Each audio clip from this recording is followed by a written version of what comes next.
the Starfleet life with the USS Dauntless. Are you brave enough to be a Starfleet officer?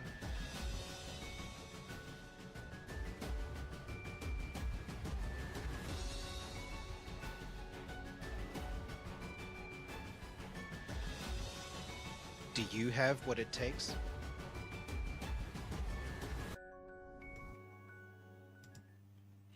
Greetings. I am Admiral Swart, Commanding Officer of the USS Dauntless, and this is the briefing with the Admiral for Stardate -251717.1. I am the Admiral in question, and today we're going to be talking about AI as cognitive infrastructure for mission readiness, which was the full title, but then I realized it didn't fit on the title slide for YouTube, so I shortened it to AI tools for mission readiness, which is a little less elegant, a little less sophisticated, but not inaccurate. But before we do that, let's do the housekeeping, which is to say that we record these sessions every Tuesday at 12:30 South African Standard Time. If you are an active duty member of the Dauntless crew, you're welcome to join us here in the screening room channel on the Dauntless Discord for the recording. We have a live chat here in Discord, in which you can chat back and forth with the other attendees, and you're welcome to ask me questions or drop comments for my attention. We also, if you're not an active duty member of the Dauntless crew, we try to stream this live to YouTube simultaneously. It looks like it's happening today. So you're welcome to join us in the chat there. If I can, I will respond to comments and questions in the YouTube chat as well. If you're in the Dauntless chat, I recommend that you @tag me, so @mention me in the Dauntless chat, so that when I get to the Q&A section at the end, I can scroll back quickly and find any comments or questions that are directed specifically for my attention, so that I can make sure that I respond to them. Otherwise, I might miss it and only catch up on it after the fact. If you can't join us live, that's not a problem. We upload these videos to YouTube, or they live on YouTube after the fact, because we live stream there and then they stay there. Unfortunately, it seems we're no longer able to upload these to Facebook anymore. They've made too many changes to their long form video uploading system that it just no longer seems possible to upload and post them on our Facebook page, which is no great loss because it's not like anybody uses Facebook anymore anyway. But just for the record, we tried and can no longer get that right. So YouTube only for the foreseeable future. If you are not watching this live, feel free to drop a comment on the YouTube comment thread, or reach out to me directly if you have comments or questions after the fact. I'll do my best to respond there and then, but I might use your comments or questions as inspiration for an upcoming video, which would be great. We'd like to be able to do that. Next, who am I and why am I here? So again, I'm the commanding officer of the USS Dauntless, which is a chapter of Starfleet, the International Star Trek Fan Association Incorporated, which is a future-focused advocacy and action group that is at its core a Star Trek fan club. Starfleet International is the largest organized Star Trek fan community in the world, and we are the chapter, we the Dauntless are the chapter based in Cape Town, South Africa. Although we are physically located here in Cape Town, South Africa, we conduct most of our operations online on Discord. So we have members all over the world. And so we do activities both online together here and out in the real world, in our local communities, wherever there are groups of members of the Dauntless, we go and do things together. That out of the way, let us continue with today's briefing, which is AI as cognitive infrastructure for mission readiness.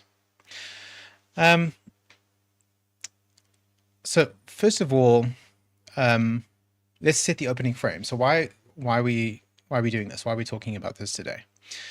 Initially, the intent was to impart some of the skills and tips and tricks that I've learned as regards mission readiness. Let's define mission readiness from the Dauntless point of view. Mission readiness is our doctrine, our discipline of self-improvement. So in order to make a difference in the world, we need to become better, smarter, more stable, more grounded versions of ourselves. And by expanding our own capabilities, we can then make a larger and larger impact on the world around us. And we do that in three principal ways. which are not really separate, but it's useful to think of them as being distinct. And that is physical readiness, as in your actual physical body, your ability to do things physically in the world. Mental, so that's your cognitive abilities, the skills you learn, that kind of thing. And then emotional, which is your as the name suggests, emotional, social, or spiritual aspects of life and well-being and society. So those are the three ways in which we split up the notion of mission readiness, but they're all part of the same thing, which is all about becoming a bit bigger, better, stronger version of ourselves. And I have personally, in my thinking about this and exercising it in my daily life, I have come across a number of tools that are very valuable in doing these things. And I've done a number of mission readiness videos already on this channel. You're welcome to go back and look at those, and I will do plenty more, I'm sure. But today I want to talk about specifically tools that are built around AI being a very topical thing at the moment. And it's worth noting that because AI is very topical, this video I don't expect to age very well. This is a state of play as things are here in January 2026. By this time next year, this landscape will probably look very different. But these tools that I'll be talking about today are the ones that I use at the moment and have been using for most of the last year, maybe longer than a year. So they're fairly well tested, at least by me, and I find them to be, as of now, the best in class in their respective arenas. But why? Why embrace AI? Why does AI matter? So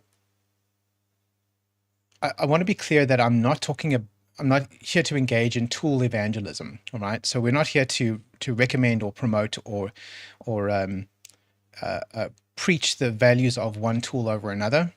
This all relates back to the doctrine of mission readiness. It's about becoming the best version of yourself. And as with any project, just white knuckling it and doing it yourself is making it unnecessarily difficult. When there are tools available that can streamline, optimize, make things easier, it's rational and logical to use those tools so that you can deploy your resources elsewhere. Offload some of that burden onto the tools that you have available so that you don't have to do it all yourself. Let's use a more specific example. If you are focusing on your physical readiness today and you're at the gym, doing only body weight exercises, so exercising only using your own body weight as the resistance mechanism to build muscle, there's nothing inherently wrong with that. And some people promote it as being the optimal form of exercise, but it will naturally place limitations on your ability to make progress because your body only weighs so much. And eventually you need to be able to lift weights that are heavier than you are. And if you're limiting yourself only to body weight, then you're going to be holding yourself back. So at some point you need to be able to offload that burden onto, in that case, a physical burden onto physical weights, whether it's a barbell or dumbbell or a leg press machine or whatever it might be. Doing it yourself, there might be a sense of achievement and a sense of purity about it, but it will limit you in that you only have so much capacity available.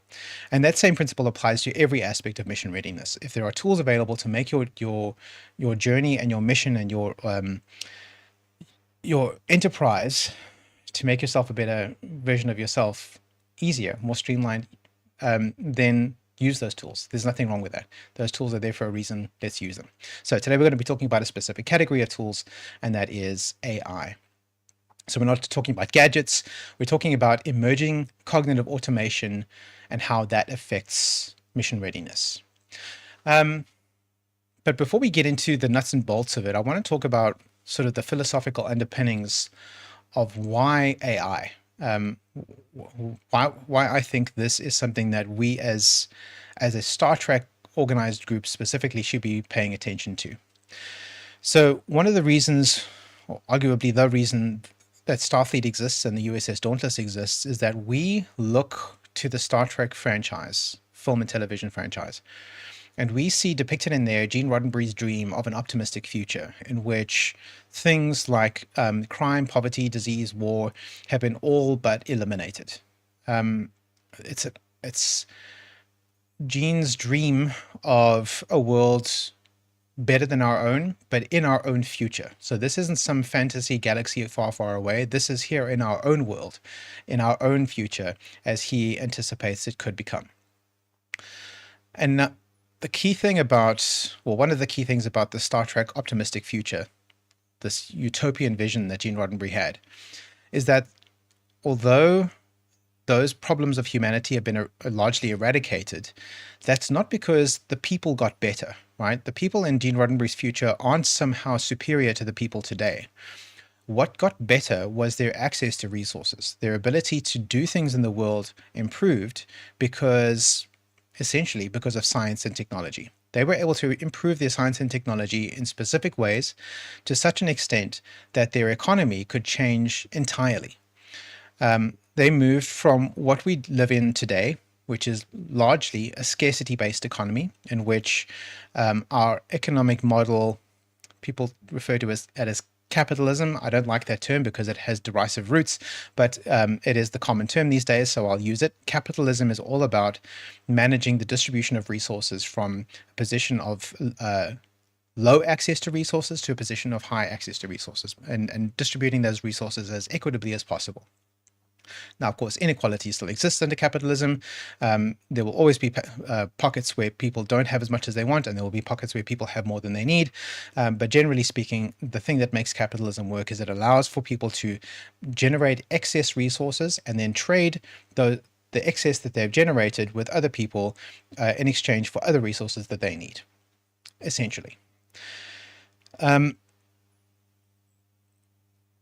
So that is the scarcity-based economy that we live in today. Now, when we look at the Star Trek future, especially the 23rd century onwards, we're looking at a world in which scarcity itself has largely been eradicated. And that's been done through technology. Two core technologies that eradicate scarcity. One is scarcity of energy. They have developed an energy production system called matter-antimatter annihilation, which is, it's not possible it's not here today. We are aware of the process of matter-antimatter annihilation, but we are not yet able to build a machine that can use that reliably as a source of power.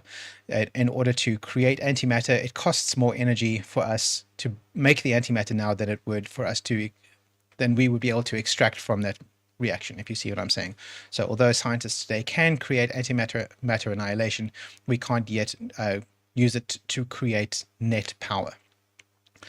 But in the 23rd century, they've mastered that, right? They've figured out how to generate energy using antimatter annihilation. And the other half is replicator technology. So they built a machine that can take an image at a molecular level or even a submolecular level of something, whether that's a pecan pie or a pair of boots, and using nothing but energy can make infinite copies of that thing, which means that infinite energy, matter-antimatter annihilation, it's not literally infinite, but it's may as well be, plus infinite replication technology. The only constraint is how many replicators can you build in order to replicate other things. So again, effectively infinite means that we no longer have scarcity of materials. We can make all of everything that we could possibly need, all the food, all the clothing, all the housing, all of that we could possibly need. Nuts and bolts. Yeah, we could make as many nuts and bolts as we want. I see Colonel Yobert jumping in there. Now we have sort of primitive versions of those today. Of replication technology, we have something like 3D printing, which is a very rudimentary ancestor of what replication could someday become. We're not quite yet at the infinite supply phase, but we're sort of making small steps moving in that direction. But there are more than just those two aspects to life: energy and physical needs. Another one is information, right? So there is effectively infinite information that is generated by humanity. People have been writing things since ancient Sumeria. They've been generating knowledge and documenting that knowledge, and it's been, until about 5 minutes ago, virtually impossible for any given person to access even a significant fraction of all of the information that our species has generated. But with the information revolution of the late 90s and early 2000s, basically the the internet. I know it's a little older than that, but it really caught on in that period. It made it possible for just about anybody to access effectively the sum total of human knowledge, right? You've got your device, we call it a pad, most people call it a smartphone, and with this device, I can access any piece of information I could possibly want. So that scarcity of information has already been eliminated in our lifetimes, right? Information is now freely available to an infinite extent. You barely even have to pay for it. I mean, you have to buy the physical device that you access it from, but you're using that device to do a million other things anyway. You're paying your internet service provider some basic monthly fees, but even that's not all that expensive compared to what it used to be. And then you just have that access. You can just access just about anything. So the information scarcity problem has already been eradicated. There are other scarcity problems that have yet to be eradicated, and we're working on those. Now, so in other words, important point here. A post-scarcity economy isn't something that just happens on its own. It's not top-down. It's not like the government decides one day, okay, guys, we're all communists now. Post-scarcity is here. That's not how it works, right? That was tried. Devastatingly bad outcomes occurred in the 20th century. That's not a viable way to do it. It has to come from the bottom up. It has to arise from a capitalist system given sufficient stability over enough time to stimulate technological growth and development so that one by one those various different scarcities can be eliminated such that they become public goods and available to everybody. Post-scarcity is something that builds incrementally over time. It's not something that can be imposed from the top down. And one of the key pillars, arguably the principal key pillar of a post-scarcity economy, is automation, because a big limiting factor for us as a species, one of the key scarcities is labor, right? A lot of the stuff that we needs people to get out there and do things, and those people need to be paid, right? I mean, setting aside slavery, where people didn't need to be paid for a very long time, and there are still slaves around in the world, but everybody kind of agrees that we're not going to do that anymore. So we need to solve the labor problem in a way that everybody agrees is okay. And that in itself has already been underway for a couple of centuries now. Since the Industrial Revolution, we've been able to maximize output in specific but increasing different ways to do the work of multiple humans faster and better than those humans were capable of doing, using things like assembly lines, assembly robots more recently, and so on, right? So product by product, the limitation of human labor is being eradicated through technological development. Every time a new piece of farming equipment or a new piece of manufacturing equipment or a new kitchen gadget that is invented, it is shaving pieces off that scarcity of human labor. And in the Star Trek future, again, that replicator device has basically solved the problem of scarcity of labor, because that thing a replicator that's large enough can replicate an entire vehicle, a whole car or a whole shuttlecraft, or even an entire starship. In theory, if you could build one big enough, could be replicated ex nihilo using nothing but energy as input. Which solves the human labor problem. And what that does is it means that people have, as a result, more leisure time. Now, it might not feel like it, right? But for those of us who were born in the 80s or 90s or 2000s, we might not feel like we have more leisure time than our parents or grandparents or great-grandparents have. But in fact, we definitely do, right? Although we work many, many hours a week, we're able to do a lot more in our working day than they were able to do. It's just a different kind of work. And we're able to do things like go on holiday, have weekends off. I mean, the 5-day week is a relatively modern invention. We get to have 2 whole days off every week in most countries. So the amount of disposable time that we have because of that that incremental eradication of human labor, it happens at a rate that's too slow for an individual person to necessarily notice happening in their own lives. But if we just look back a couple of generations, the difference is stark. And there's every reason to believe that that will continue to be the case. And what that means is that we get to choose, at least some of our time becomes discretionary time. We get to spend some of our time doing things that we would like to do instead of things that we need to do for survival. So instead of grinding away at the coal face for 14 hours a day, we can grind away at the coal face for 8 hours a day, and then spend another 6 hours working on hobbies or a side gig or playing games or watching TV or vegging out, bed rotting, whatever it is you like to do, whatever it is that you feel is the best usage of your time when you're not at the coal face, you now have the choice to do that. You're no longer forced to do just that one thing and nothing but that thing. All right, so I'm circling the rabbit hole here, so let me not get too sidetracked on this post-scarcity economy thing, except to say that there's one additional aspect of scarcity which is worthwhile thinking about and relates directly to our topic today, and that is the topic of cognitive scarcity. And what I mean by that is that your brain only has so many compute cycles, right? It has a finite number of compute cycles. You can only think about so many things in a day, in an hour, in a minute, in a second. You're physically constrained by the laws of the universe, by the think meets in your brain, by your IQ, your processing factor, that kind of thing. There's only so much cognitive activity that you can squeeze into your productive time. That cognitive ability itself is scarce. There's a finite amount of it, and it varies from day to day and individual to individual, but there's only so much available. And what the fundamental concept here is that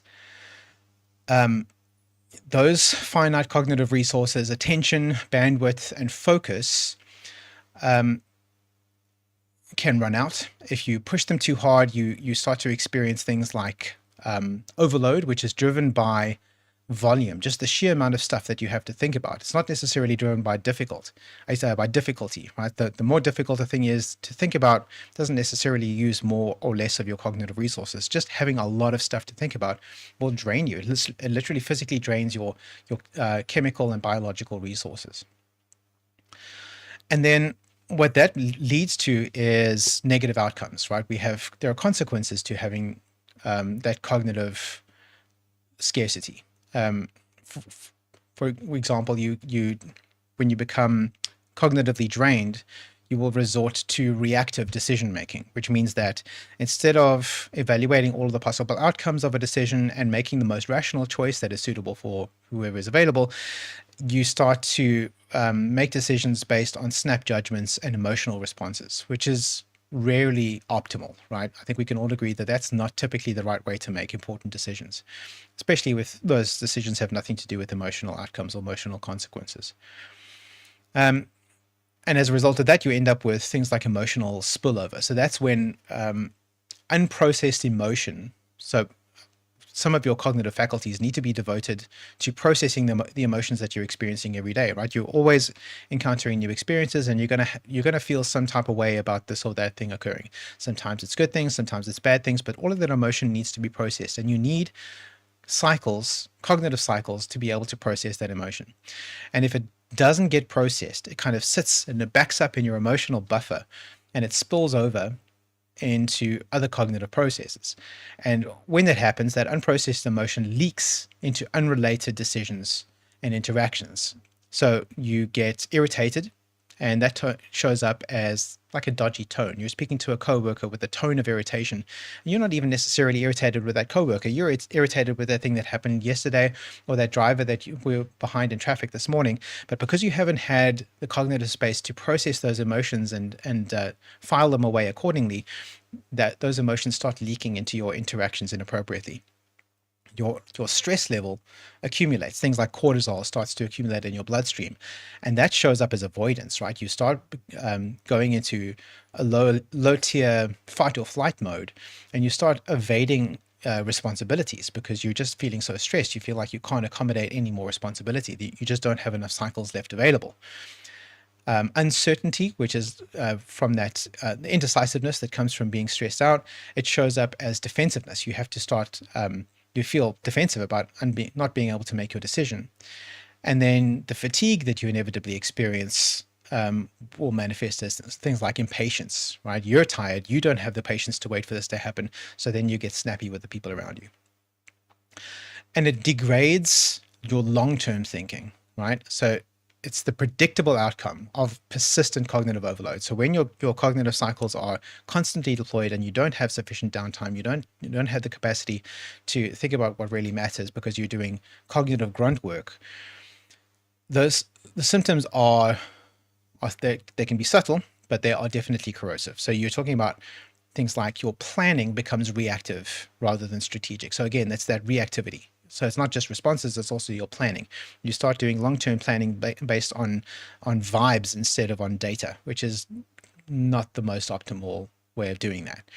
Yet the future costs of doing things easily now, so taking the shortcuts now, despite long-term disadvantages, becomes more attractive because you're trying to ease your cognitive load today, and you're effectively discounting those future costs. That's not ideal. We don't want to be doing that. So you're making trade-offs for convenience rather than alignment with your long-term objectives, and then your decisions are then optimizing for immediate relief, not for their ultimate outcome, right? You want to ease your burden today, and you kind of don't care what burden that places on the tomorrow version of you that's going to have to deal with those consequences.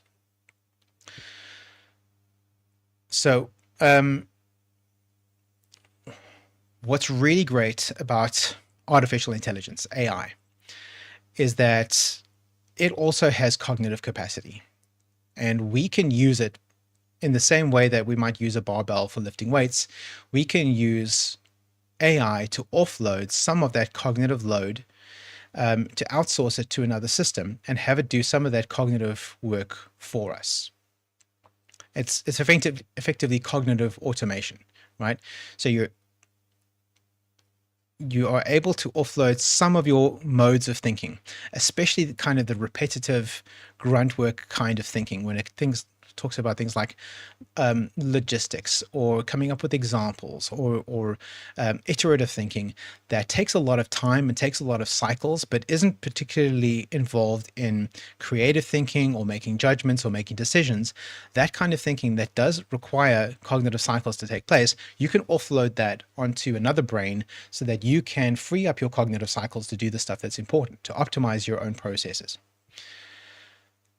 And it's because of this that I argue that using AI processes today, and we're here at a time, early 2026, and we've actually been here for the last couple of years now, but now more than ever, we have arrived at a time where using AI tools aligns with our objectives here in Starfleet International. What do I mean by that? So using your AI within your own life, using AI tools in your own personal productivity suite, it reduces the cognitive scarcity in your own life. So it allows you to offload cycles to another brain. It allows us, if you're doing it properly, it allows us to model responsible use of AI and promote cultural acceptance of these kinds of tools. And that's important because culture does or should precede infrastructure. What do I mean by that? Okay, so technology doesn't teach values on its own. What it does is it changes the cost of expressing the values that you already have.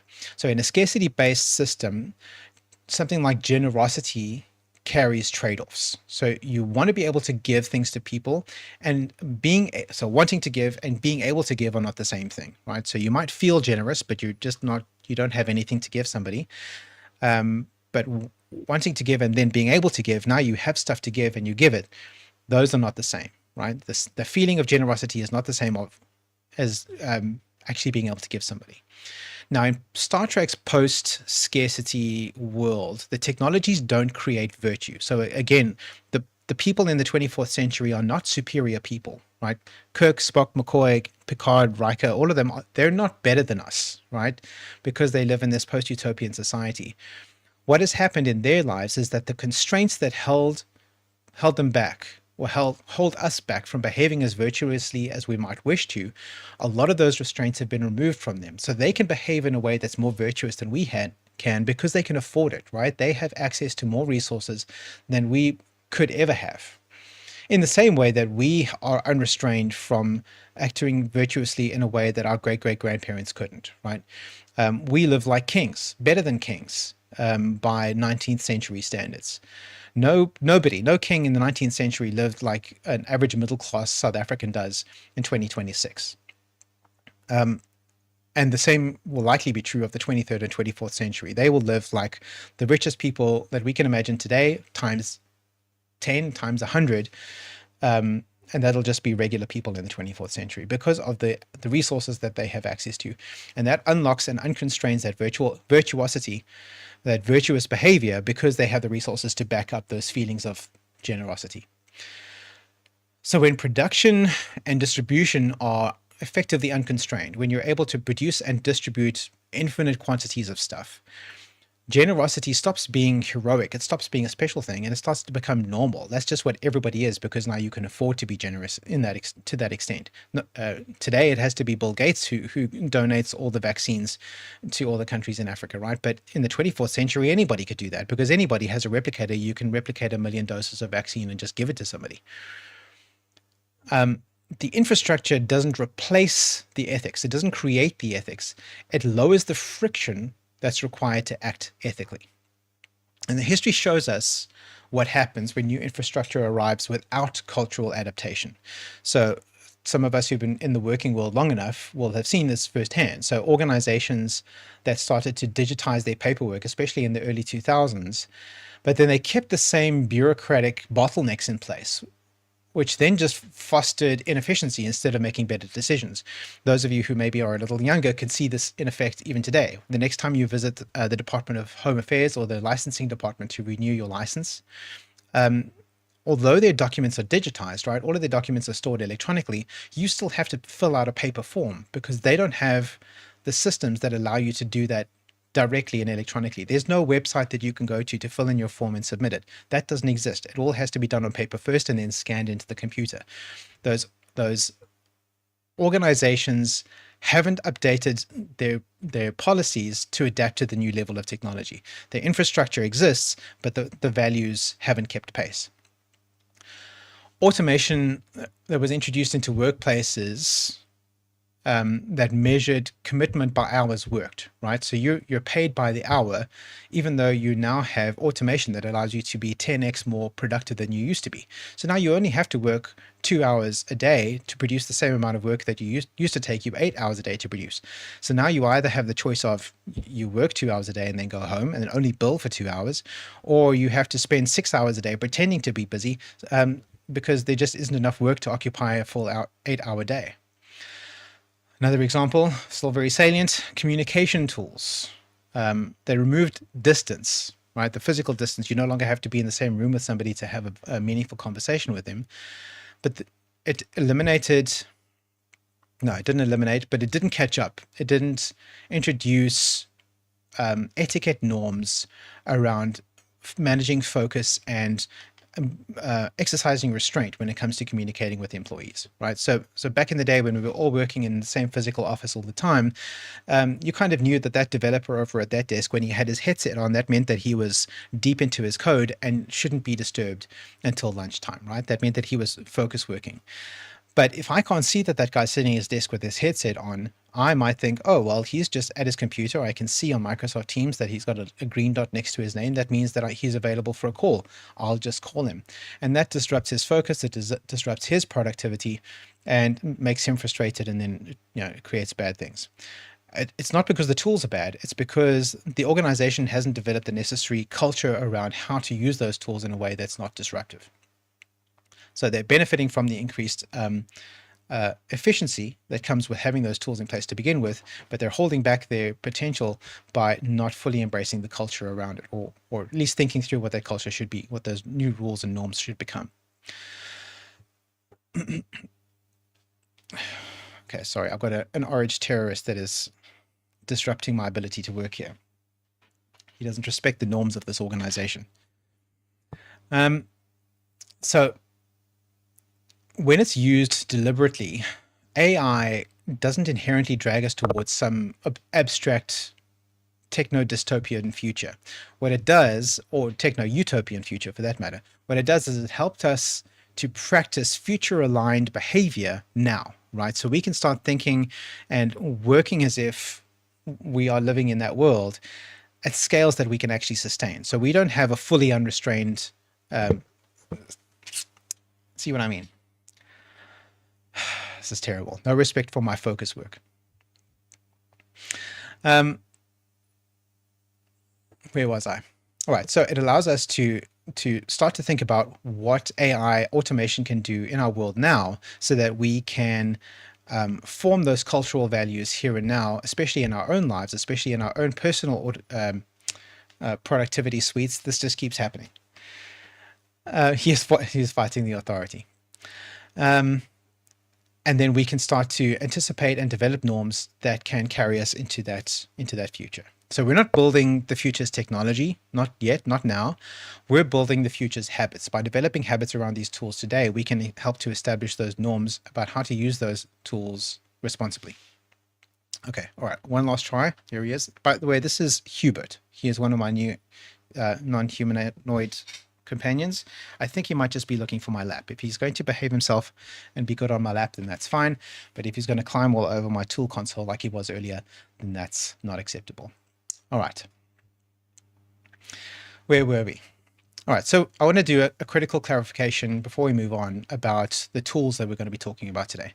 So I'm going to be talking about a specific set of tools that I use, and those are relevant to now, to January 2026, because those are the tools that I have tested myself and I have found to be arguably best in class. But the tools are only meant to be examples. What we're really talking about here is on capability classes, not specific products. These products could cease to exist. They could be eclipsed by better versions of themselves. They might be discontinued by whoever makes them. But it's more about figuring out what tools and what platforms offer the kinds of features that we're talking about, and then working within those constraints. So in other words, what we're trying to do here is we're trying to standardize on outcomes, not on tools. So these examples are illustrative. They're not prescriptive, but they are recommendations nonetheless. So let's do this by pillar. So we have, again, the 3 pillars of mission readiness. We've got physical, mental, and emotional. So let's start with mental, because we've already spoken about how AI is a form of cognitive automation, and cognitive and mental, those go together nicely. So it makes sense to start there.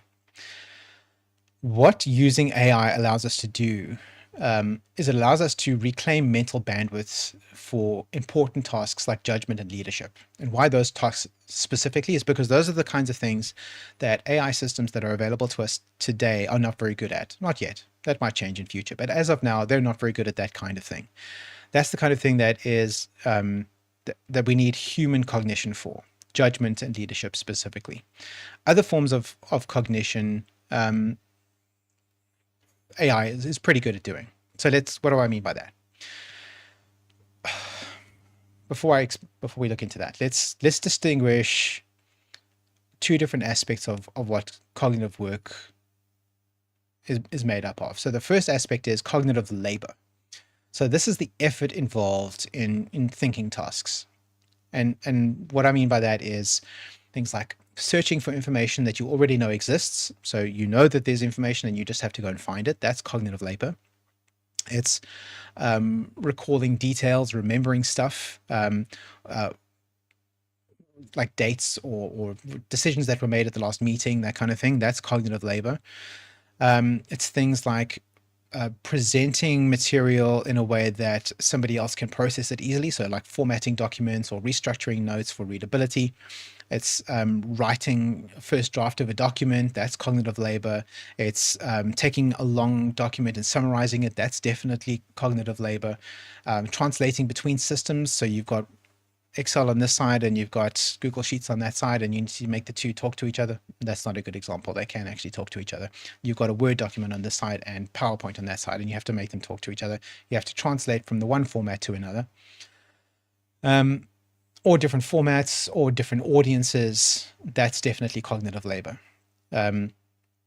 What I mean by audiences, sometimes in a corporate space, you've got a presentation that relates to a new product that you're launching, and you have to give that presentation a bunch of times to different clients, different stakeholders, but you have to modify that presentation each time, because each time you give it, the audience is slightly different. One time you're doing it to the specific clients and you have to include details about their specific set of circumstances, and the next time you're giving it to the exec team on your company, and now you have to modify the presentation. Then every time you do that, that's cognitive labor.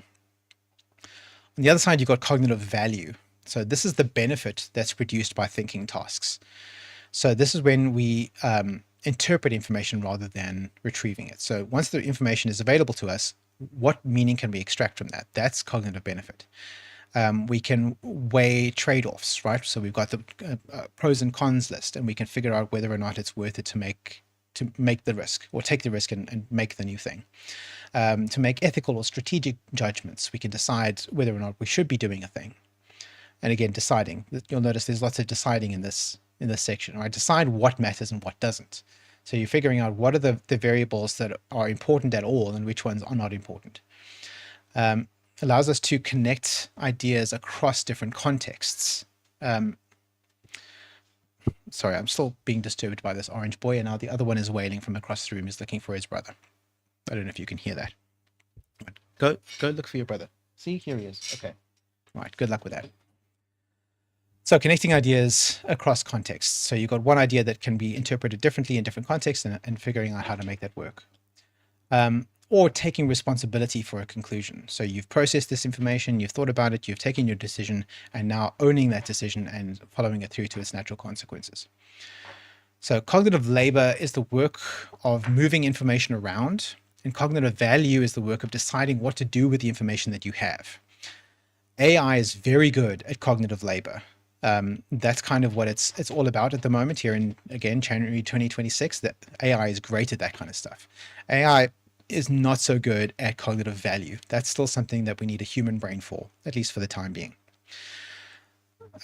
So because a lot of the brain work that a lot of us have to do is still cognitive labor, and AI is really good at doing that, why aren't we asking AI to do that? Let's do that, right? Most of us are not bothering to do mental arithmetic in our heads anymore, because you just whip out a calculator and you type it in, because the calculator can get the answer faster than your brain can. Do the same with cognitive labor. Instead of spending hours and hours adjusting this PowerPoint spreadsheet from one audience to another, have AI do it, review the decisions it's made afterwards, and then give it feedback. Let it do that cognitive work while you're providing cognitive value and making important decisions. So this is what I call legitimate offloading. So offloading cognitive tasks onto artificial intelligence, onto AI tools. And what are the things that we should be offloading? Recall, let it remember stuff for you, right? Let it dig through your documents and find the information that you know is in there somewhere, but you can't remember which documents it's in. Ask the AI, have it find it for you. Retrieving information, retrieving stuff for you. Have it draft a first presentation memo, like first pass at a document. Have it draft that for you. Take the draft and then tweak it, right? Adjust it, make decisions about what should really be in there. But you don't have to do that first draft. Have AI do that for you. It knows what it's about. Have it summarize long texts for you, right? You have to read a 30-page document by tomorrow's meeting, but maybe you probably don't actually have to read the entire 30 pages. You just need to understand the gist of it. And the executive summary is not very well understood. So have the AI summarize it for you and explain it to you in a way that is easy for you to understand. Have it restructure your arguments in a way that makes sense. Have it cluster together related ideas, and then you're good to go on that document. So there are, at least as it relates to the scope of today's talk, there are basically 4 different capability classes when it comes to AI tools. There's probably more than that, but the 4 that matter for today's purposes are generalist reasoning partners, embedded personal or organization memory systems, source-grounded reasoning tools, and persistent role-based assistance. So I'm going to look at a couple of examples of each. So generalized reasoning partners. So this is a tool that you can go to that is as general as possible. You can bring it a cognitive task and have it perform that task for you. And it can do it relatively well most of the time. As a reasoning partner, it's probably more useful to use it to expand your own views. And what examples am I looking at here? So my favorite go-to when I'm doing this kind of work is ChatGPT. At the moment, ChatGPT is really, really good at this. You can provide it the documents and other data that it needs as context for the conversation you're about to have. And then you can have a literal conversation, whether by text or even by voice, with this reasoning partner, and you can help to it can help you to interrogate the information that's being presented, to formulate your opinions, to structure your ideas, to collect your thoughts, to gather the key points that you need in order to make an executive judgment about a point. ChatGPT really, really good at that. Gemini, so regular Gemini. So the thing about Gemini, which is Google's AI system, is that there are lots of different tools that have the word Gemini on it or have the Gemini logo on it. And they're all called Gemini, but really they're not all Gemini. When I say Gemini here, I mean the Gemini chatbot. So you go to the Gemini app or you go to google.com/Gemini and use it there. That's pretty good as a generalist reasoning partner. I find ChatGPT is slightly more intuitive than Gemini when it comes to understanding human-generated information, but Gemini is pretty good too. Another one that's really good at it is Grok. I find Grok to be a little bit more adversarial, more combative, but that's not necessarily a bad thing. In fact, maybe that's what you're looking for, depending on what kind of information you're hoping to reason through.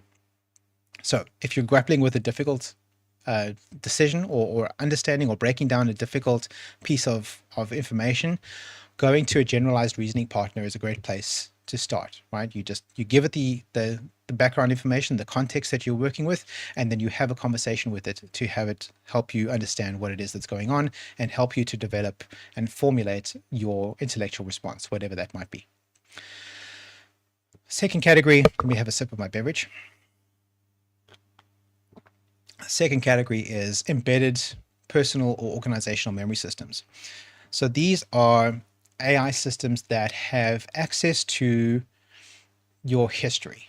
They have sort of baked in access to the context that you're dealing with. And this is useful if, say, for example, you work in a corporation that generates a lot of information and you need to be able to talk to a system that has near total institutional knowledge about everything that your organization does, your business, your company, your corporation, whatever, government, whatever it might be.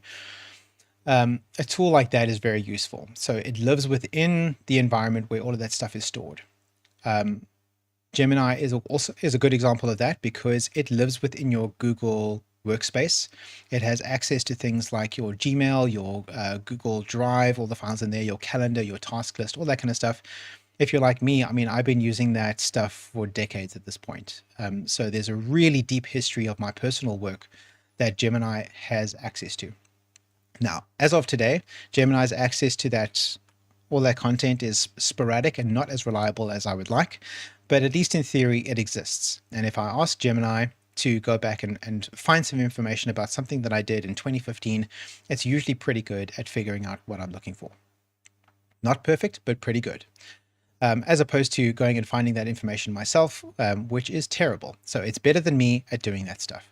Another good example there is Microsoft Copilot or Copilot 365.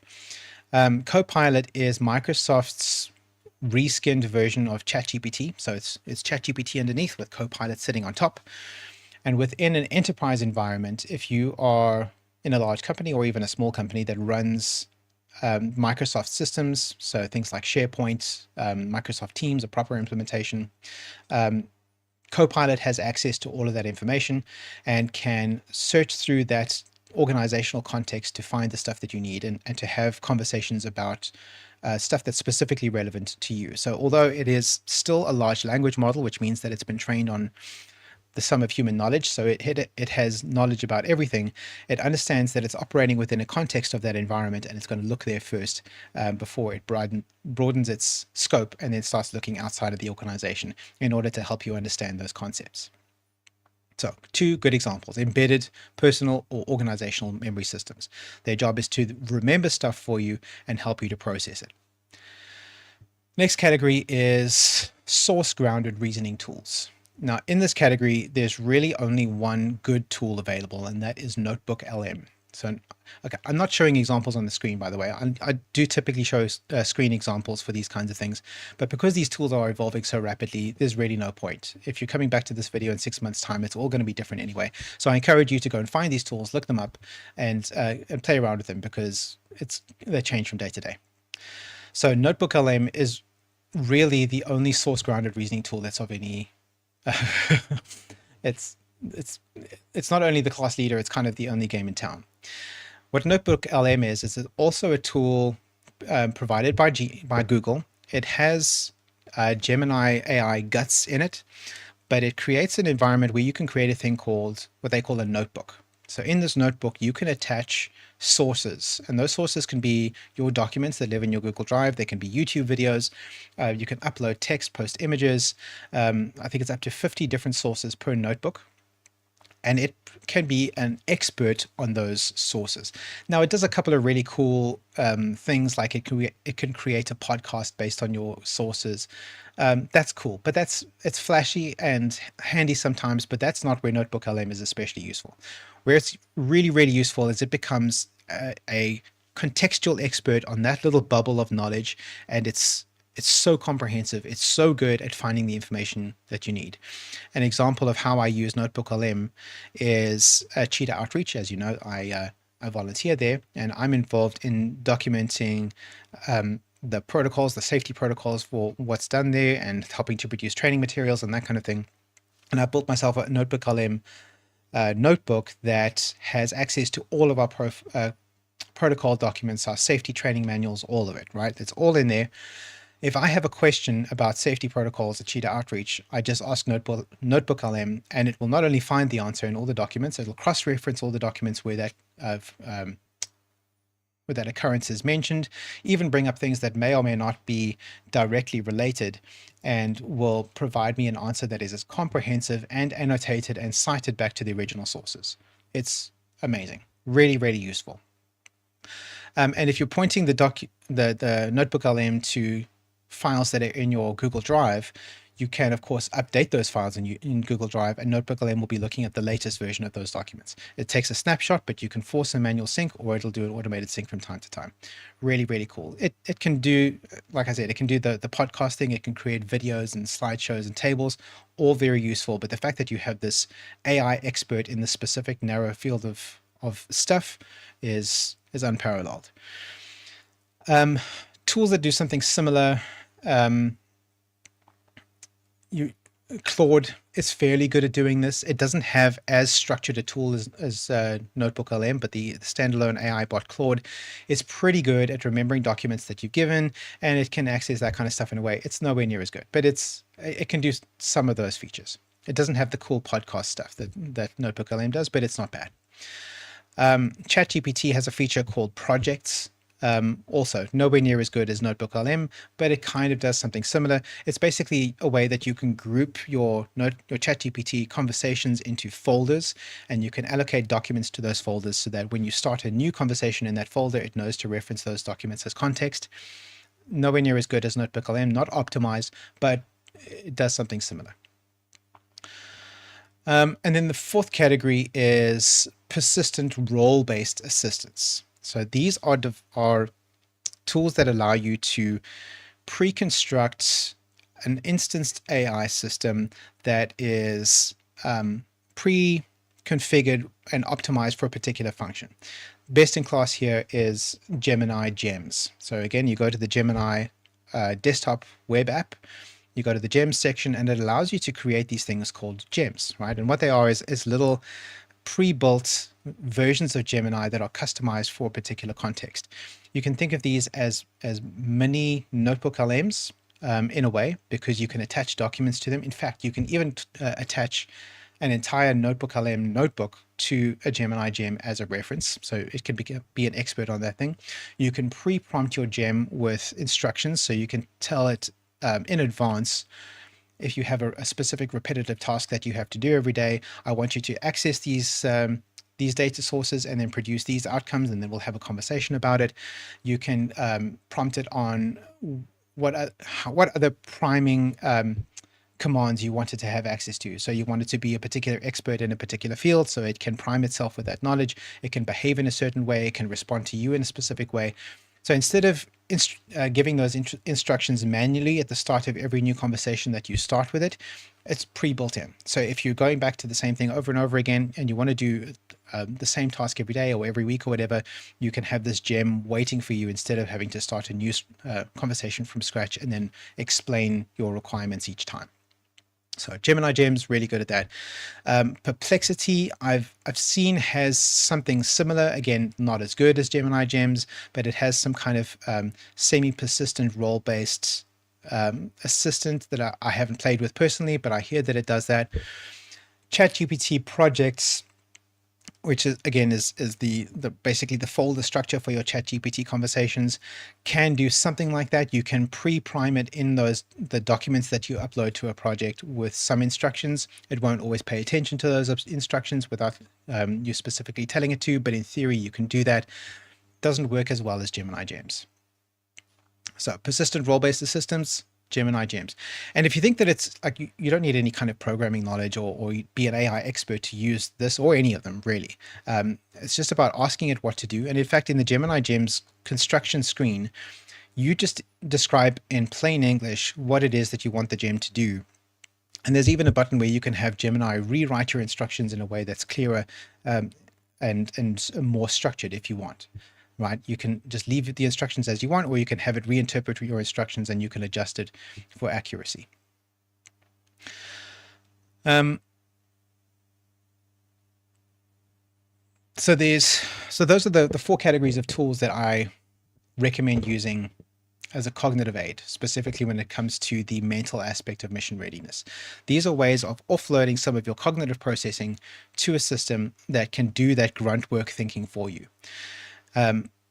You're using the AI tool to write your draft, to access your information, to remember for you, to lay out your options, to structure your arguments in a sequence that makes sense. And once it's done all of that, you can then use your human brain to make your decision, right? Draft with AI, decide as a human. That's the way we split that work. Right, let's move on to the second pillar, which is emotional readiness. And we're talking about here regulation, not suppression. So the objective with using AI as an emotional readiness tool is we want to reduce emotional leakage and improve recovery.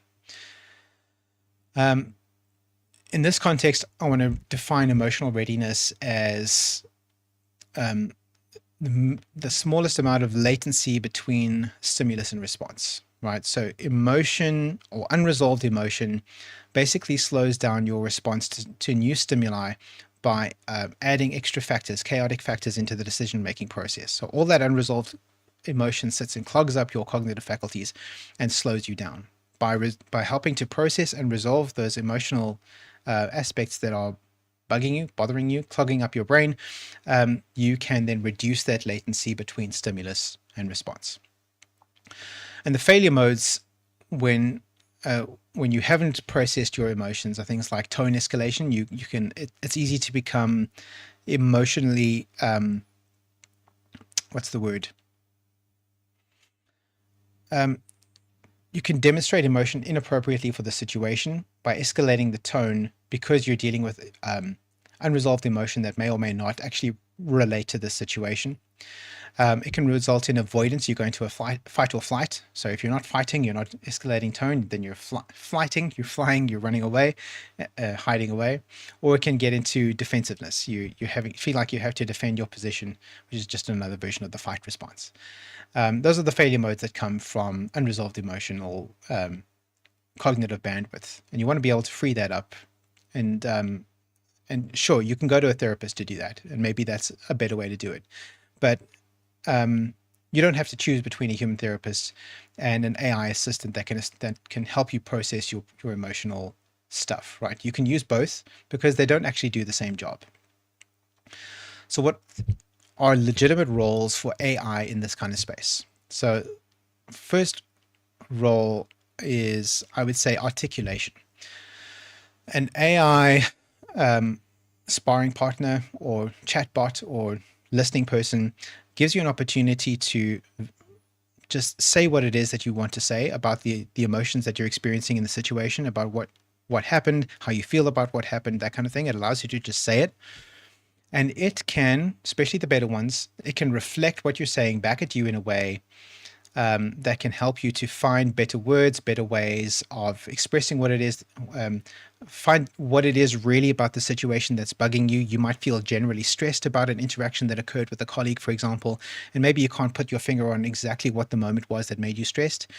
By discussing it with an AI companion, it can help you narrow it down and be like, oh, okay, it was this thing that the person said. That's what's bugging me. And that's what's generating this response. It doesn't solve the problem. It doesn't take away that the emotional distress, but by articulating it, by figuring out what it is exactly that's bothering you, that helps you to focus your recovery efforts and figure out what's going on. It can also help you to widen your perspective. So let's say you're hyper focused on, again, this negative interaction that you had with your colleague. A useful AI companion can help you to take a step back, get a look at the big picture. Okay, this one interaction that you had with this one colleague really doesn't that matter that much, because really that person doesn't have that much influence on your career or even on your day. Let's give that the emotional weight that it deserves, which is really not very much, and maybe we can then carry on with our productive work. It gives you an opportunity to rehearse. You can have your AI companion role play with you, and let's say you have a difficult conversation that you need to have with, again, a coworker, a family member, a friend, whatever it might be. You can have your AI companion pretend to be that person, and you can practice having that conversation with them. And see what kinds of responses the AI will generate in response. It can also just help you decompress, right? Just vent. You've had a rough day and you just want to tell somebody about it, but you don't want to dump all of that on your partner at home. You don't want to call your mom up and ruin her day by listening to your sad stories. Maybe you do, but maybe you don't, right? Maybe you don't want to do that. Having a chat with your AI companion, gives you an opportunity to just say all the things that need to be said, and then decide what parts of that need to be relayed to an actual human. Because maybe you just needed to say them out loud and have somebody listen, or have something listen and feedback to you that, yes, your concerns are legitimate, or maybe you're overreacting, whatever it might be, or maybe casting no judgment at all. Just listen and say, yep, I hear you. That sounds terrible. An AI bot, depending on how you prompt it and how you configure it and how you use it, again, using responsibly, can provide any one of those functions. And the tools specifically that I recommend here fall into two categories. So we've got the infrastructure, and then we've got the live interactive containment. So infrastructure tools are useful for things like memory, things like grounding, things like generating continuity. And for that specifically, NotebookLM stands out, right? This is a great tool for that kind of thing. It allows you to document your the work that you've done in the past, the stuff that you've dealt with in the past. You can put all that documentation in one place, and you can access it and retrieve it and summarize it in a way that might be useful. NotebookLM isn't going to offer you much in the way of emotional encouragement or support, but it will become an expert on everything that you've given it up until that point, and can help you to at least access it and archive it in a way that is accessible. Gemini gems are pretty good at this too, again, because you can point them to documents detailing the history of this particular thing that you're processing, that you're dealing with. Maybe it's your psychometric tests, maybe it's a history of dodgy emails between you and a coworker, whatever it might be. It can look at that history and be an expert on that stuff, but then can also do the extra things that you are encoding into its basic instructions. So if you want it to be sympathetic and encouraging, you can have it do that. If you want it to be analytical and lawyery, you can ask it to help you figure out where you're right and where the other person was wrong. And Microsoft Copilot is pretty good at that too, for the same reasons. Just because it has access to that memory, it's grounded in that documentary context, and it helps you to build that continuity of things over time. If you just want that live interactive containment, so just having that straight up conversation with something that's kind of sort of like a person but not a person, I would argue that as of now, ChatGPT is best in class for that. It's whether again you're chatting with it in the latest text model, or you're having a voice conversation with it, which by the way is great to do if you're like in the car, right? If you're just on your way home from work and you've had a rough day, having a chat with ChatGPT in the car is great because it feels like you're having a conversation with someone who's riding in the car with you. Gemini also has a chat mode that's pretty good at that. Again, not as emotionally attuned as ChatGPT is, but still pretty good.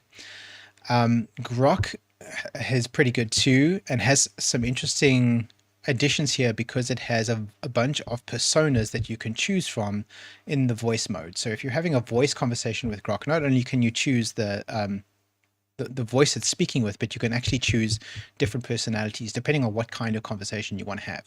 You can have it behave like a therapist, or behave like a friend, or behave like a romantic love interest. You can have it behave like a bunch of different things depending on what it is that you're looking for in that moment. Maybe a little creepy, but also maybe very useful. Where I think that ChatGPT is particularly useful, and why I think ChatGPT is the most useful tool for this kind of work, is that it has a couple of things at the moment anyway that the others are not quite as advanced in. One of those is real-time emotional processing. So it's really good at detecting the tone that you're expressing through your words and understanding what emotional state it is that you're expressing. So it's looking at things like your choice of words. Are you using shorter words, longer words? Are you typing quickly, so you're making a lot of spelling mistakes, things like that? And it can interpret your emotional state based on a bunch of different cues like that. It can provide a little bit of Socratic friction. What that means is it's going to ask you probing questions that's going to prompt you to rethink your assumptions. It can do that without providing affirmation bias. So it's not necessarily, it's not going to, by default anyway, encourage you to believe your preconceptions automatically. Now, I know that ChatGPT got a bad rap a few months ago because it had this sycophancy bias that was built into it, right? But what that meant was it was all of a sudden sucking up to everybody and making everybody think that they were right about everything and amazing and great. They very quickly fixed that, and now it's doing, if anything, it's overcorrecting in the opposite direction. But I don't think it's overcorrecting. I think it's found a pretty good balance. As long as you're not asking it to reaffirm your preconceptions and you're allowing it to give you that soft Socratic pushback naturally, it's quite good at that. And it can detect if you are pursuing a cognitive or emotional momentum. So you have an agenda and you're trying to find justification for that agenda, emotional or intellectual. It can sense that that's happening, and it can help to dampen that agenda, which could actually be a little bit frustrating as a user when you're using it, because you really, really want to justify your position, but it's not letting you do that. It's not letting you off the hook. It's making you think through and question your position at least a little bit, so that it's causing you, I think, to pull back a little bit on that emotional momentum, which is great. When using all of these tools, there are some hard boundaries that we should keep in mind. And it can be difficult, especially if you're in a heightened emotional state, to want to remember to use these tools. Remember to use these boundaries. And it has to be us who's choosing to use them, because not all the tools are very good at implementing these boundaries for us. ChatGPT to an extent, but even ChatGPT will allow you to bully it past these boundaries if you push hard enough. So these have to come from us. And this is about generating the culture of using these tools responsibly. So the first thing we need to be doing is not using these tools for validation seeking. So coming into one of these tools with, I've got an agenda, whether it's an emotional or an intellectual or a political agenda, and I'm looking for justification for what I already believe or what I already think. If you're coming into the conversation like that, that's a misuse of the tool. And also, you don't want to be outsourcing accountability, right? If you're looking for advice on making a purchasing decision, I've made this mistake more than once. Looking for advice on a purchasing decision or a career choice or some kind of relationship advice or something like that. Just because an AI tool has given you some options and presented you with some viable useful information that can guide you towards a specific outcome. That doesn't mean that ChatGPT made that decision for you. The final decision rests on you, and trying to push that decision back onto an AI tool represents a misuse of the technology. The chatbot didn't decide for you. You made that choice based on the information that it gave you. And maybe that information, important thing to mention, I haven't even mentioned it this far, sometimes that information is wrong, right? These tools are still prone to what they call hallucinations from time to time. They don't always find stuff that's completely accurate. So you can't rely on every single thing that one of these tools says all the time. They can be wrong. They're probably less likely to be wrong than a human, but that doesn't mean that they're right all the time. They're not completely infallible. All right, next category. Physical readiness. And now we're talking about activation, energy, and consistency. Another sip of my beverage. So the objective here is to make readiness repeatable and not heroic, right? And what this allows us to do, no, let's do this first. So what I want to do first is I want to reframe what physical readiness failure looks like, or where it comes from. And where it usually comes from is a cognitive place, not an emotional or physical place. And what failure means is you get into a physical training routine and then you stop training, right? Something happens and you stop going to the gym and you stop training and then you just get behind and then you don't catch up. This is not a physical thing that's happened usually. I mean, it can happen. You go to a hospital or something because you got an injury, that can be a physical failure, but usually that's not the cause. Usually the cause is that you felt tired, you didn't feel like going this day, and then you let yourself off the hook, and then the next day you let yourself off the hook again, and the next day off the hook again, and then now suddenly there's no more hook, and now you're just not going to the gym anymore. That is a cognitive failure. And guess what? What AI is good at is cognitive stuff. So you can offload the cognitive aspects of training of physical mission readiness onto a tool that can help shore up your cognitive abilities. So here are some good roles that AI can fill in your physical mission readiness. It can help you to reduce your planning friction. I would argue that this is the most important place where AI can contribute. Because what this can do is by feeding all of your information into an AI bot, and when I say information, I mean things like what are your training goals, what are your values, what is your training history, what are your biometrics, like what is your body composition, what is your weight history, what is your nutrition. By feeding as much of that information as possible into an AI chatbot, it can help to put together a plan for you that pushes you towards your goals, your desired outcomes, while mitigating resistance, while making it as few changes to your current lifestyle as possible. Some changes will be necessary, right? If you're not already at the goal that you're hoping to achieve, it's because you haven't made all the changes you need to make. But you don't necessarily have to change everything. Things don't need to be drama. Things don't need to be over the top. The smaller and fewer changes you need to make in order to make meaningful change, the more sustainable that change is. And a good AI agent, and most of them are pretty good at this, really, not even an agent, just an AI chatbot, a good one, and again, most of them are good at this, can help you figure out ways of making the least number of changes in order to optimize the outcomes in your life. Give it your starting conditions. These are the stats about my body and my life. This is what I want to become, and it can help you to connect those two dots in a very useful and meaningful way. And it does it without any kind of emotional pushback. So this is what I found dealing with human trainers over the years, is that they get frustrated. So they'll say, okay, you want to do this, you have to do these exercises. And then you come back to them with a list of objections saying, well, I can't do this exercise because my gym doesn't have this machine, and I can't do that exercise because I train on my own and I don't like doing it without a squatter, and I can't do that exercise. Human trainers will get frustrated and they'll lose interest and disengage. ChatGPT won't. It'll just keep offering you suggestions until you find one that works, right? It removes those excuses because it's taking the cognitive load of that. You don't have to solve all those problems. You don't have to think about all those solutions. It's figuring out that stuff for you. And then once it's eliminated all the objections, then you just have to make the decision to do it. And then it's as easy as possible. So planning friction reduction is the most important utility for this. It helps remove your decision fatigue, again, because it's eliminating those options that are not optimal or not suitable for you. And it's taking all of that cognitive load on board so that you don't have to. And then it reduces your options until you find ones that are suitable for you.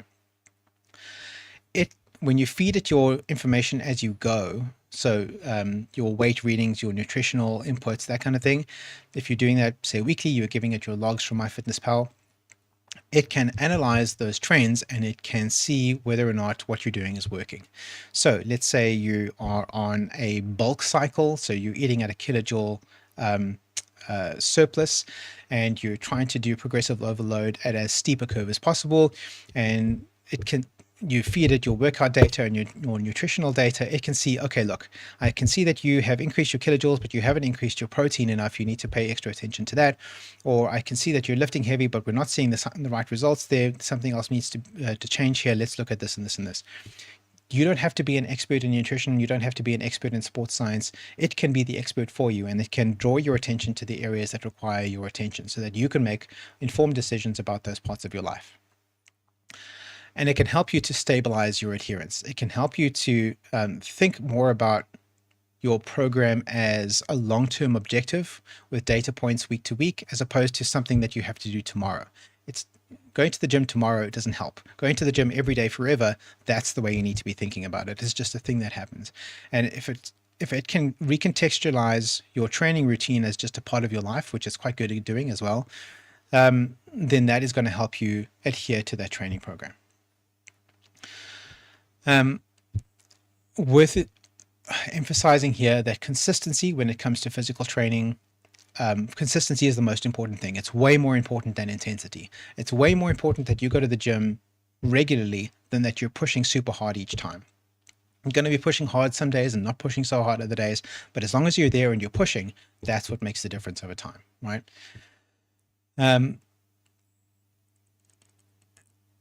And establishing systems, right? Systems that you can operate within, creating structures in your life that you can adhere to without having to spend any cognitive overhead on. You don't have to think about it, you just participate.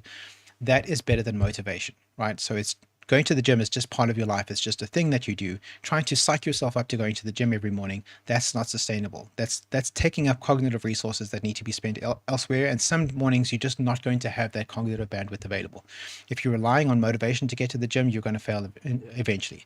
Motivation is good to get you started, but pretty soon you need to build systems in order to make sure that you can keep going despite the lack of motivation, because you're not going to feel motivated every day. There's a guardrail here that needs to be paid attention to, and that is that if you're spending all your time planning and no time on the execution, then you're misusing the tool, right? You're kidding yourself, you're lying to ChatGPT, and you're not executing the plan as problems, the plan as defined. If you're finding it impossible to adhere to the plan that you've made, that's useful information that ChatGPT or whatever tool you're using can use to help you revise the plan. And that's why, okay, I keep using ChatGPT as the example here because I found that that's the optimal tool for this kind of thing. You're not talking about huge amounts of data. You're not talking about a big corpus of documents that is providing context. It's a handful of documents at best, and documents that are being updated every week that you can just drop into a ChatGPT session and have it look at it and then give you advice based on what you've done before.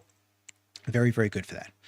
NotebookLM is solid because it allows you to create a library of those documents, because that library of documents is going to grow over time, especially as you're building that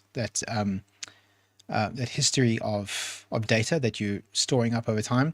NotebookLM itself is not going to give you very good advice, but if you combine NotebookLM with the Gemini Gem, that's going to give you much better advice in combination. And there are plenty of very good purpose-built apps that are specifically designed around this. The one that I know most about, which I haven't used myself, but I've heard a lot of good things about, is one called the RP Hypertrophy app made by Mike Israetel and his cohorts. He helped design it. Now, I haven't used it because it's not free. Almost all of the other tools that I've spoken about are either free or very cheap. RP Hypertrophy app is quite a lot more expensive. It's a specialized app which is optimized for bodybuilders but is usable by everybody else, and it has AI baked into the system.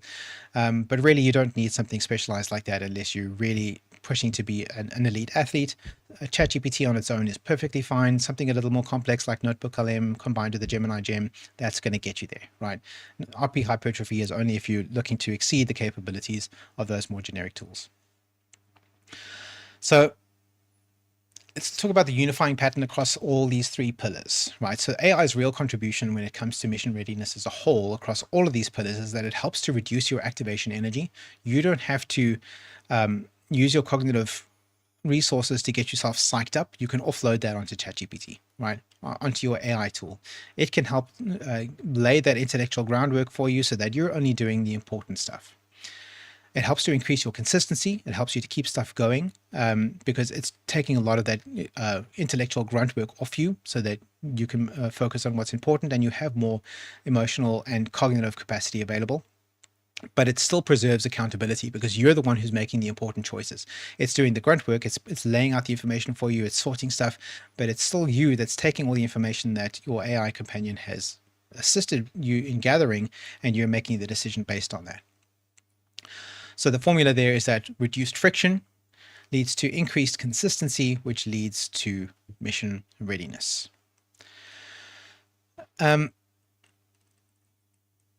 Okay, I'm going to skip over this section because we're way over time already. And I want to remind us that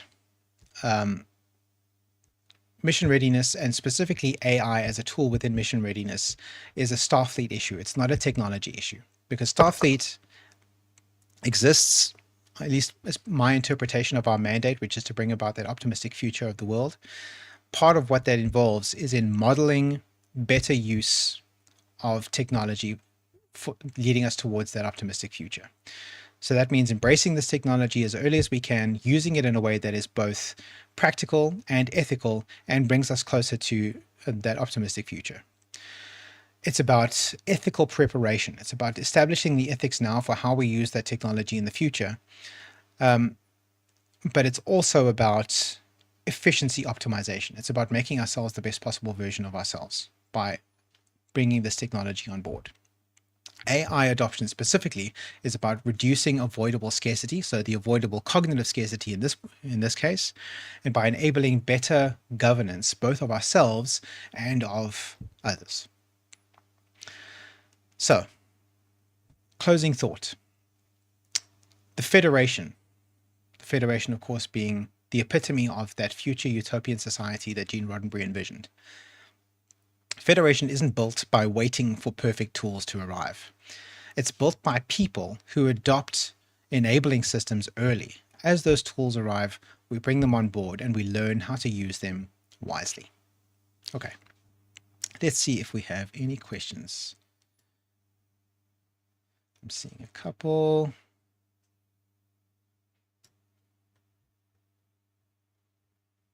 Okay.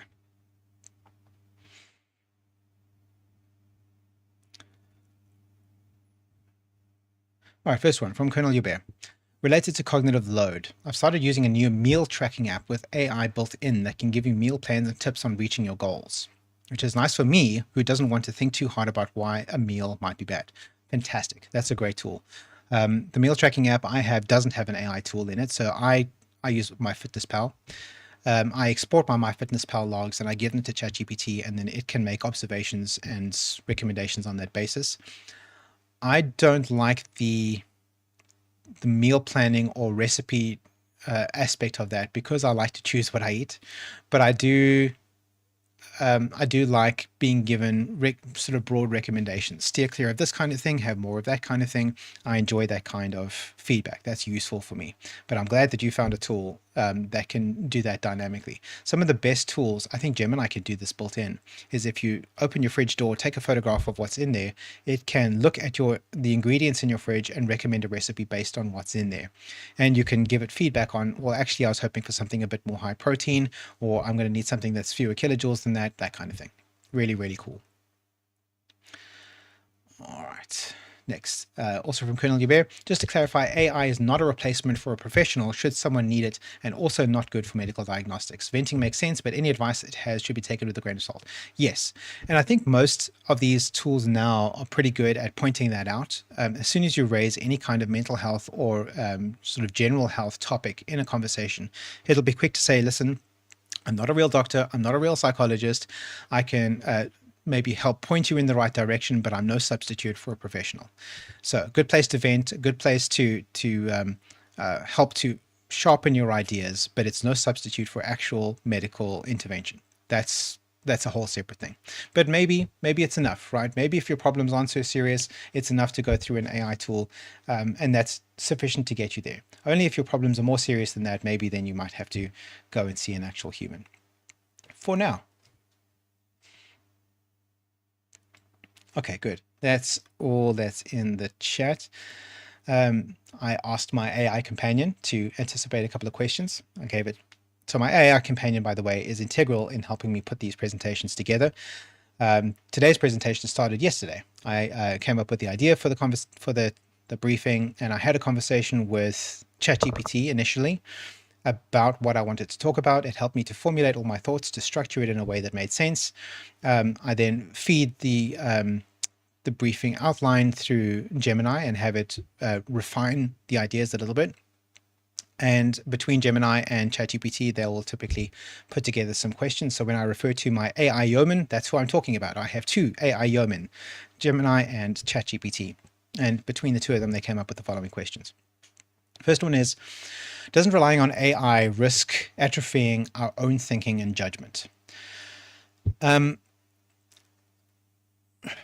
going to avoid the snap response that I typically come up with when it comes to this question, and I'm going to try and answer more seriously, which is to say that could only happen if we confuse cognitive labor with cognitive value. So again, doing the grunt work that happens in your brain, so accessing information that we already know exists, restructuring stuff for different audiences, that kind of thing. This is boring stuff. It's not creative. It's not executive function. It's just stuff that occupies your brain but doesn't contribute really. Versus cognitive value. This is the important stuff that we do, making decisions, weighing costs and benefits, that kind of thing. Cognitive value versus cognitive labor, only if we confuse those things. AI allows us to offload the mechanical parts of thinking, so that's recall, drafting, structuring, and not judgment or ethics or responsibility. If anything, it removes the camouflage of effort. So spending time as if that is somehow doing something important just because it's taken you a long time. And it makes the quality of the decisions more visible on their own merits. So it's taking the hard work out of making the decision and having just the decision itself be the important thing. Because judgment atrophies when it's avoided, and how is it avoided? It's avoided because you're doing a bunch of busy work instead of making the actual judgment, not when it's supported. Next question is, how is this different from just becoming dependent on tools? Again, I'm going to refrain from my normal snap response and try to be a bit more thoughtful about it. And to say that dependency is when responsibility is transferred, right? So responsibility is the key point there. At no point are we talking about, at least not yet, offloading responsibility onto AI systems. It's explicitly not what we're advocating here.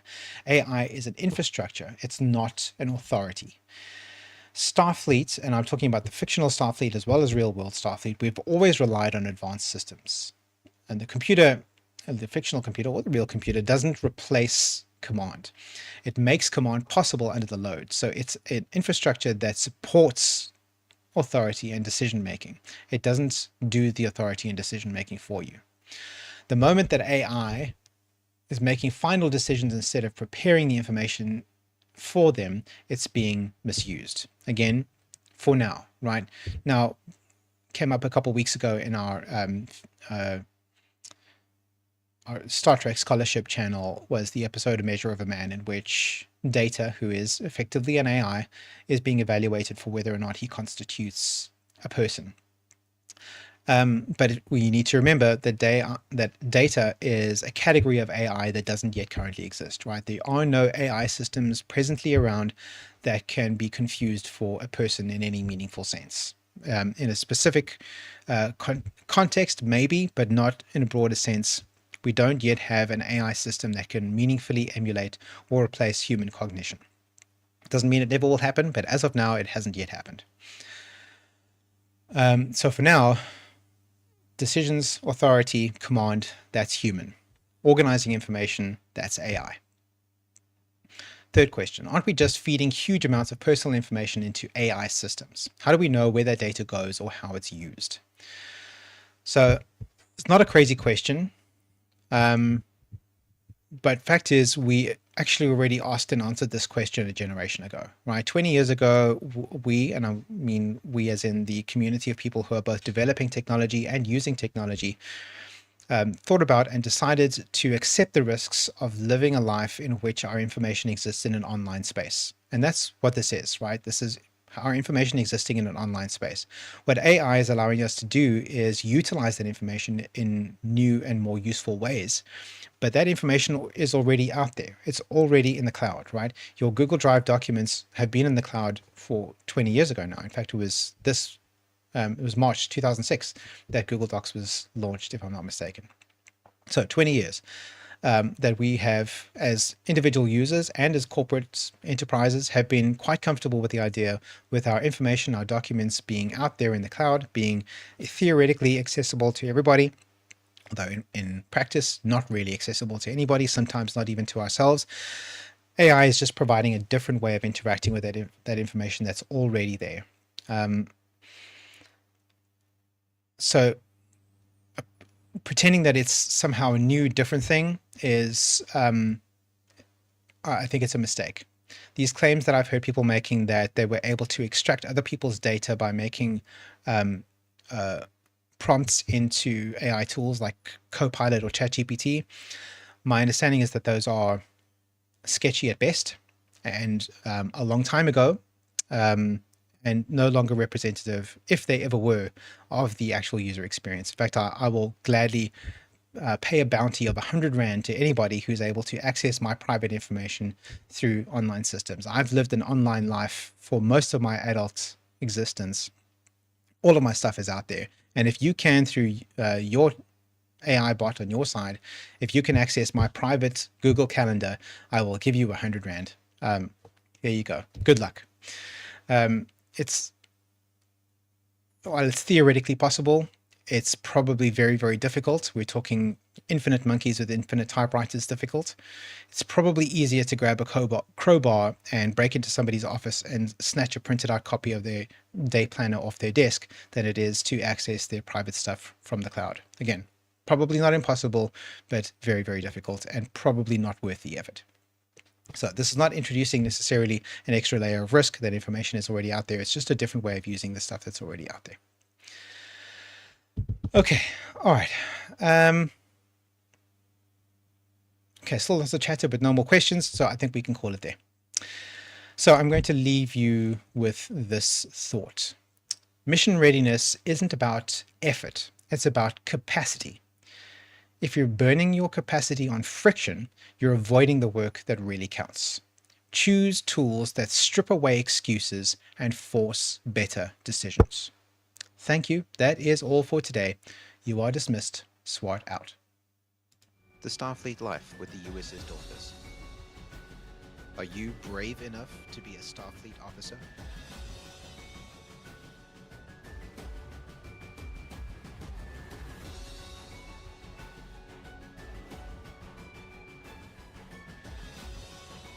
Do you have what it takes